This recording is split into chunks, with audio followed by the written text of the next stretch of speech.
एक शांत पड़ोस में शहर के किनारे एक महिला रहती थी जिनका नाम सारा था।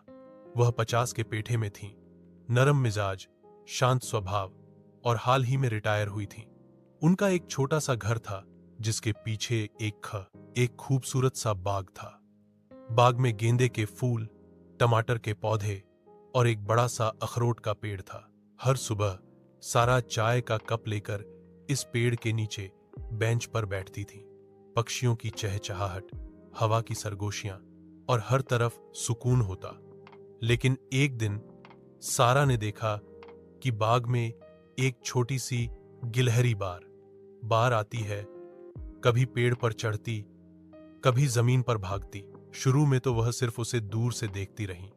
फिर एक दिन उन्होंने बेंच पर एक छोटा सा सेब का टुकड़ा और कुछ अखरोट रख दिए।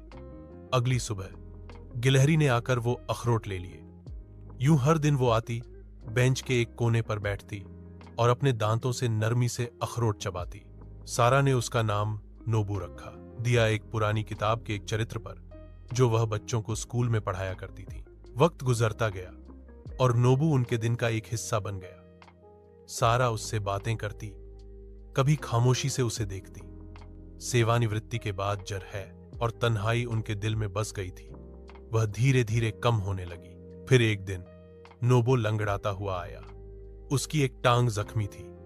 सारा का दिल कांप गया, लेकिन वह जानती थी कि जंगली जानवर को पकड़ना ठीक नहीं। उन्होंने एक छोटा सा डिब्बा रखा जिसमें नरम कपड़ा और कुछ खाने को रखा। नोबू धीरे धीरे उसमें आकर बैठ गया। सारा ने उसका ख्याल रखा, फासले से, मोहब्बत से। कुछ दिन बाद नोबू की चाल बेहतर हो गई। वह दोबारा दरख्तों पर चढ़ने लगा, जैसे जिंदगी फिर से लौट आई हो। एक ठंडी सुबह सारा बेंच पर बैठी तो नोबू आया और पहली बार उनकी गोद में छलांग लगा दी। बस चंद लम्हे, फिर वह वापस पेड़ की ओर भाग गया। सारा ने मुस्कुराई कर चाय का एक घूंट लिया। शायद यह दोस्ती का सबसे खूबसूरत लम्हा था।